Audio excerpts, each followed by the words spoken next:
Well, we're living through the final chapters now. In this story, power doesn't collapse suddenly. It fades. One debt, one distraction, one delusion at a time. But why 100 years? What makes that number so consistent? That's what we'll decode next. The anatomy of the century cycle, the predictable lifespan of every empire that ever existed. The 100-year rule isn't superstition.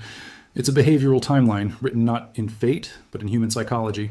Every empire, no matter how different in technology or culture, follows the same emotional curve. From hunger to hubris, from innovation to illusion. It starts with the founders, the generation that remembers hardship. They fight for survival, build institutions, and value discipline over comfort. Their scars are their strength. Then comes the builders, the sons and daughters of struggle who turn stability into prosperity. They industrialize, expand trade, build fleets, conquer markets. Their lives are proof that effort brings reward. After them come the heirs, born into abundance. They inherit power, not earn it. They enjoy luxury their ancestors never imagined and confuse privilege for permanence. For them, the empire feels eternal. Finally arrive the decadents, those who mistake consumption for culture and arrogance for strength. They outsource labor, inflate debt, and glorify comfort as progress. When this generation dominates, decline has already begun. The full cycle takes about a century, four generations. Each inherits the world shaped by the last, but loses touch with the struggle that created it. History calls it coincidence, but it's just memory loss. A civilization forgetting its own origin story. This is why the pattern feels inevitable. It's not destiny, it's amnesia. And if the timeline holds true, every empire reaches a point where its growth curve bends, where expansion becomes exhaustion. That moment is the century mark, when innovation slows, debt rises, and confidence quietly erodes. Economists describe it as stagnation. Historians call it decline. But in truth, it's simply nature reminding us that nothing grows forever. In Rome, it began when silver coins lost their shine. In Spain, when gold flooded the markets and prices exploded. In Britain, when factories fell silent and colonies demanded freedom. Every time, 100 years from peak to plateau. And today, America stands at year 100 and counting. The symptoms are eerily familiar. Record debt, fading manufacturing, cultural division, political fatigue. The cycle is repeating. But can it be stopped? Or are we too deep into the century to turn back?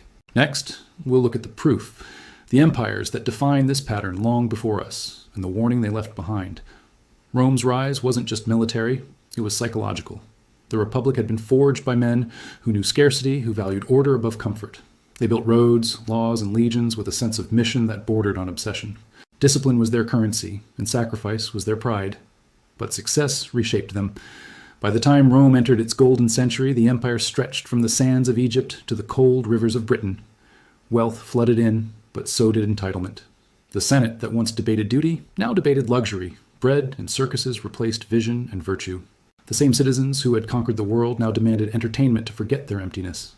The pattern was predictable. Expansion created wealth. Wealth created inequality. Inequality created unrest. To calm the crowds, emperors debased the silver coinage. Each new issue looked the same, but held less real value. Inflation ate through savings, while confidence, the invisible glue of any empire, began to erode. The Roman army, once its greatest strength, turned into a cost the treasury could no longer bear. To pay soldiers, the state printed more money, which only deepened the crisis. Enemies didn't destroy Rome. Math did. Yet in the moment, no one believed it could end. People saw decline not as collapse, but as inconvenience. The theaters were still full, the markets still busy. Rome looked immortal, until one day it wasn't. The city that believed it would rule forever fell not from invasion, but from exhaustion. The warning was written in every coin, every festival, every ignored alarm. The 100-year rule had played out again, right on time. Next came Spain, the empire that drowned in its own gold.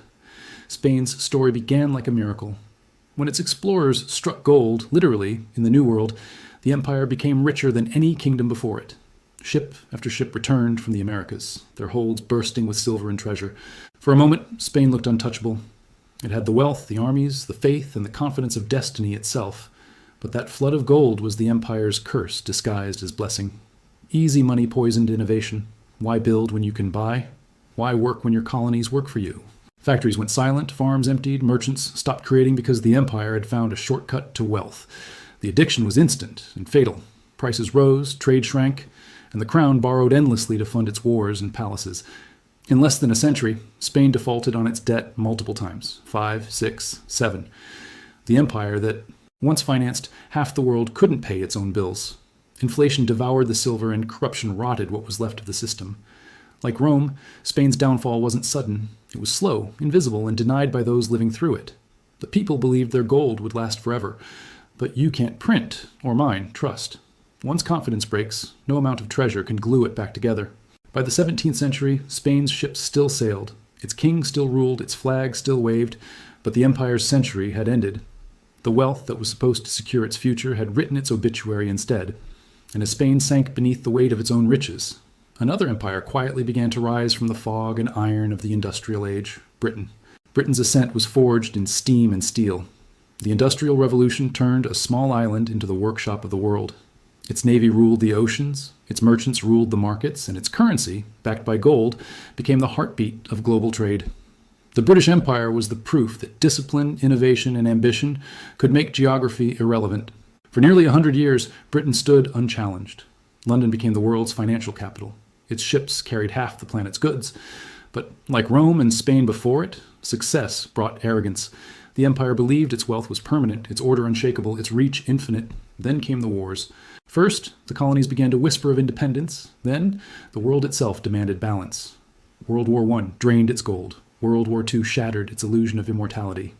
To finance the wars, Britain borrowed beyond its limits. When peace returned, its empire did not. The colonies that once filled its coffers now demanded freedom. And the pound sterling, the symbol of its supremacy, was forced to surrender to the US dollar. The British century ended not with invasion, but with exhaustion. The world it had built no longer revolved around it. The same century pattern had struck again: rise through innovation, peak through confidence, and fall through overextension. But this time, a new empire was waiting, one powered not by gold or ships, but by oil, machines, and dreams. The United States had entered its own 100-year rule. Every empire believes it is different, the more advanced, more enlightened, more permanent. Yet every empire tells the same story in the end. Not because history conspires against them, but because human nature never changes. The founders fight for survival, their children build prosperity, their grandchildren inherit comfort, and their great-grandchildren squander it. 4 generations, 1 century, every time. The 100-year empire rule isn't a prophecy. It is a pattern of memory and forgetfulness. Each era thinks it's writing a new chapter of civilization. In truth, it's rewriting an old one, with different faces and familiar endings. When strength turns into entitlement, when wealth becomes worship, when politics replaces principle, the countdown begins. The cycle doesn't care about flags or borders. It cares only about balance. Every rise creates the conditions for its own fall. But here's the paradox. Collapse is not the end. It's renewal in disguise. The ruins of one empire feed the soil of the next. Rome gave birth to Europe's nations. Britain passed the torch to America. And today's decline is just the whisper of tomorrow's beginning. So maybe the goal was never to escape the cycle, but to understand it, to live aware, not asleep. Because those who recognize the pattern don't fear collapse. They prepare for what comes after. And when the next century begins, perhaps the wise will remember. Every empire ends, but humanity continues, learning, forgetting, and learning again. If you've made it this far, you've already proven you see what others ignore. The next video will dive into how this reset unfolds, and to which nations are unknowingly building the next empire right now. So stay curious, because history is repeating, and you're watching it happen in real time.